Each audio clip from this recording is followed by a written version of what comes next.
ሰላም ሰላም ጤና ይስጥልን ውድና የተከበራችሁ የዩቲዩብ ቤተሰቦቼ እንዴት ናችሁ? ሰላም ናችሁ ወይ? እኔ ያለው እግዚአብሔር ይመስገን እጅግ በጣም ደህና ነኝ። ሁላችሁም በያላችሁበት የእግዚአብሔር ሰላም ይብዛላችሁ። እንግዲህ ዛሬ ሃይሚንና ብሩክን እንደውም ይሄ በጥባጭ የሆነ ሀሰንን ይዤን የመጣሁት ማርያምን። ሀሰን የሰው ህይወት እንደዚህ ከበጠበጠ የሚፋቀር ሰውን እንደዚህ የሚለያይ ከሆነ መቼም እሱ ትክክለኛ ኑሮ አይኖርም፣ ትክክለኛ ህይወትም አይኖረውም። ሀሰን ባለጌ ነው በጣም የሰው ኑሮ የሚበጠብጥ የሰው ህይወትን የሚያመሰቃቅል ሰው መቼም ደስተኛ ሆኖ አይኖርም እውነት ለመናገር እና በጣም ባለጌ የባለጌ ጥግን ያየሁበት ልጅ ነው ሀሰን ማለት። እንዴ ማስቀረት ከፈለገ ሃይሚን እሱ ብሩክ ጋር ይዞ ወይ ደግሞ ኤርፖርት ይዟት ሄዶ አልነበረም። አስቀራት እንጂ እኔ እንድትሄድ አልፈልግም አንተ አታስቀራትም እንደ እያለ ነገር ከሚያባብስ ትናንትና ሆኖ ስትነሳ አትሄጂም ታርቃችሁ አብራችሁ ትቀጥላላችሁ ማለት የነበረበት። እንዴ ካመጣትና ሂጂ ብሎ ከሸኛት በኋላ ፓስፖርቷን አትቀበልም እንዴ ተያትላትም እንዴ ሻንጣውን አትነጥቅም እንዴ ይላታል። ምን አይነት ባለጌ ይለዋል። ምን አይነት ባለጌ ምን አይነት አስተሳሰብ ያለው ተንኮለኛ ሰው። የእውነት ይህን ሀሰንን አግብታ የምትኖር ሴት ማናት? እንደዚህ አይነት ቪዲዮ እየሰራ የሰው ህይወት እየበጠበጠ ፍቅረኛሞችን እየለያየ ያየች ሴት እንደው ማሂን ብትሆን ማሂን አትጓደኛው አይደል? አሁን ላይ እንደው እሷም ብትሆን መቼም እሷ ስለሌለች ነው ኢትዮጵያ ዱባይ ናት መሰለኝ እሷ እንጂ ሀሰን ይሄንን ነገር አያደርግም። እንደገና እሷ ብትኖርም ቡቡና ሃይሚ እንዲለያዩ አታደርግም ነበረ። ይሄንንም እያየች ደግሞ ከሀሰን ጋር ምን አይነት ህይወት ምን አይነት ኑሮ ሊኖራት ነው? እሷም ብትሆን ሌላ ሰው ቢሆን ማለት ነው። ሀሰን በጣም ባለጌ። እንደውም ብሩክ በጣም ታጋሽ ሰው ነው ማርያምን። በጣም እኔ በቃ የትዕግስትን ጥግ ያየሁበት ልጅ ነው ብሩክ። እንዴ ኑሮዬን የበጠበጠኝን ሰው ፍቅረኛዬን የምወዳትን ልጅ ወይም የምወደውን ሰው ያለያየኝን ሰው እኮ በትዕግስት አላየውም። ይሄን አናቱን ነበር ወይ ደግሞ ሌላ ደረጃ ነበር ሌላ ሰው ቢሆን የሚዳረሰው ማለት ነው። ብሩክ ግን የትዕግስቱን ጥግ ያየሁበት። ሃይሚ ደግሞ ምንድነው ምን አድርግ ነው የምትለው ልጁን? እኔ በጣም ግራ የገባችኝ ልጅ ናት ሃይሚ። ምን ያድርጋት ልጁ? ምን አድርግ ነው የምትለው? እንዴ ልጁ እኮ ከምንም ነገር የለበትም። ምንም ሳያደርግ እኮ ነው ይቅርታ እየጠየቃት ያለው። ምንም ሳይበድላት እኮ ነው ያንን ሁሉ ነገር እያደረገላት።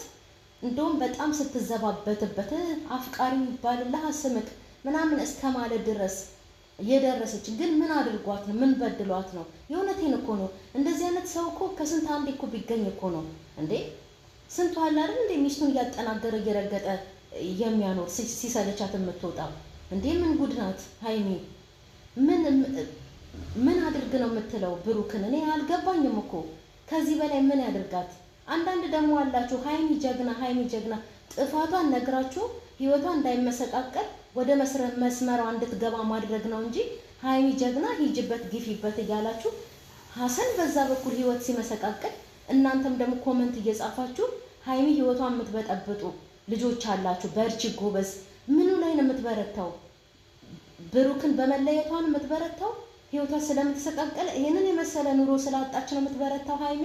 እንዴ አንዳንዴ የምትጽፉትን የምታደርጉትንም አታውቁም። አንዳንዴ ኦዲየንሶች ሰውን የወደዳችሁ መስሏችሁ ሰውን ገደል ትከታላችሁ።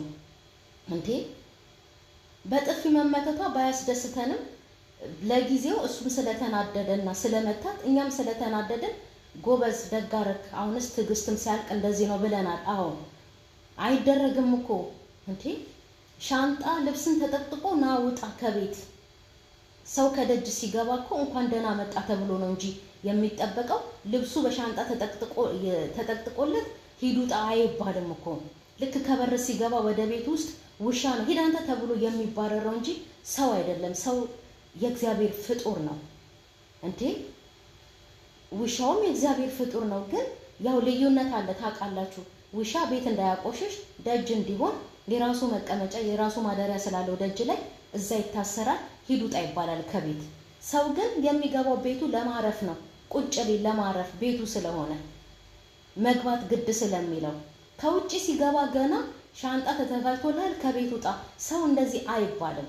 ሰው ከውጭ ሲመጣ እንደው ማለት እንኳን ከነበረባት አረጋግታ ሰላም ብላው ቁጭ በል ብላው ነው በስነ ስርዓቱ መናገር እንጂ ሰው ከስራ ሲመጣ ከውጭ ወደ ቤት ሲገባ እንደገና ደግሞ ከቤቱ ወደ ውጭ ወደ ስራው ሊሄድ ሲል ጠዋት ላይ ሰውን በምንም አይነት መንገድ ያለ ማደናቀፍ ያለ መልከፍ ይሄ ሴጣናዊ ባህሪነት ነው። እንደዚህ አይነት ባህሪ እውነት ለመናገር ሀሰን ክፉ ጓደኛ መቼም ጓደኛ አይሆንም። ይሄ በእውነት ሀይሚ ሄደች አይደለ? እግዚአብሔር ከፈቀደ እነዚህ ልጆች እኮ ነገ ጧት ተመልሰው ይገናኛሉ። ግን ብሩክ የሀሰንን ምንነት ያየበት ነው። ሀሰን ብቻ ሳይሆን ማለት ነው እኛ ራሳችን ምን አይነት ጓደኛ እንደሆነ ያየንበት ሰው ነው ሀሰን ማለት ነው። በጣም ባለጌ እንደዚህ አይነት ህይወት ሰው አልኳችሁ ማርያምን መቼም ትክክለኛ ህይወት ኑሮ አይኖርም።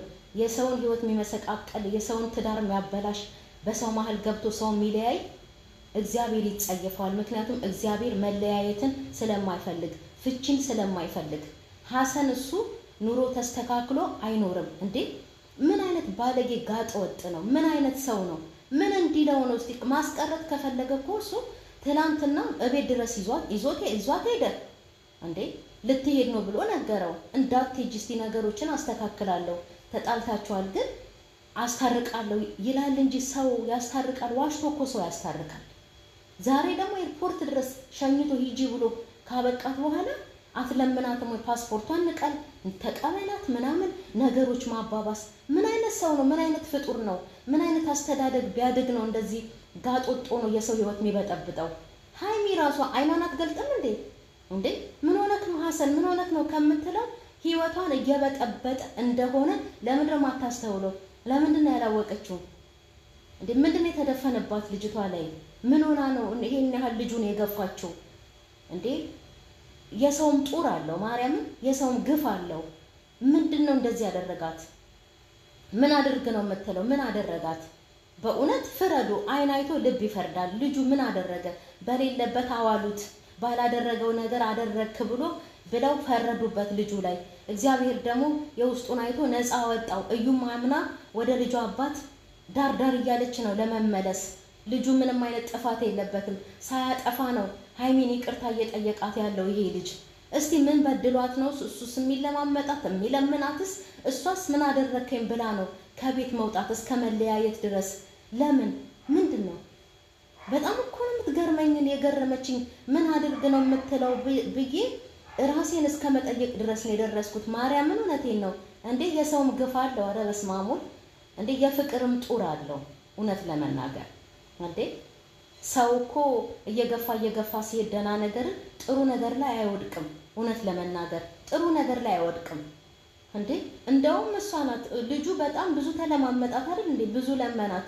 ሰውም እስከ ማምጣት እስከ መለመን ሽማግሌ እስከ መላክ ደረሰ አይደል እንዴ? በሰው አስለመናት አይደል እንዴ? ከዚህ በላይ ምን ያድርጋት እንግዲህ? ቤቱን እንደዛ ሳምሮ እንደው በእናታችሁ የእውነቴን እኮ ነው የሶፋው ትራስ እንደው አይታችሁታል? በፎቶአቸው ሽብርቅ ብሎ ሲያምር ቤቱን እንደዛ ሳምሮ እስቲ ካለሽበት ስሜት ተውጭ እንደሆነ ብሎ በአበባ ሸብርቆ ሲቀበላት አበባውን ፊቱ ላይ በትና ሄደች። እንደዚህ ይደረጋል? ሀይሚ ትክክል ናት ወይ? እኔ አሁን ያሳሰበኝ ይሄ ነው። ልጅቷ ትክክል ናት ወይ? ስለለመናት ነው ወይ እንደዚህ የምትሆነው?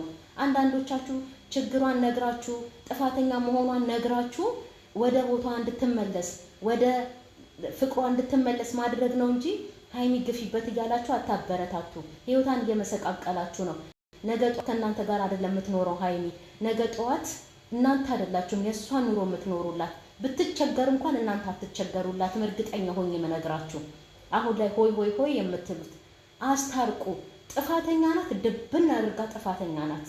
ጥፋቷን ነግራችሁ ወደ ቦታዋ እንድትመለስ መናገር ነው ያለባችሁ እንጂ በርቺ እንትና ብሩክስ ምን ስላደረገ ነው የምትሰድቡት? ምን አደረጋችሁ? ኧረ ተው፣ ግፍ አለው፣ የእውነት ግፍ አለው። ምን አደረጋችሁ? ልጁ ዛሬ እንኳን አያሳዝንም ያለበት ሁኔታ? ሀይሚም እንደዚህ እያየችው መሄዷ በጣም ገርሞኛል። እውነት ሆኖ ከሄደች ማለት ነው። ነገ ጠዋት ደግሞ ሀሰን መለሳት ወይ ደግሞ አንድ ሰው መጥቶ ሀይሚን ከውስጥ ይዟት መጣ ተብሎ ካልወጣች በስተቀር እንደዚህ እያየችው መሄዷ መልካም ነው። ሀይሚስ የእውነቴ ነው። ልጁ እኮ ውስጡ በጣም ነው ስብር ያለው እንዴ በገዛ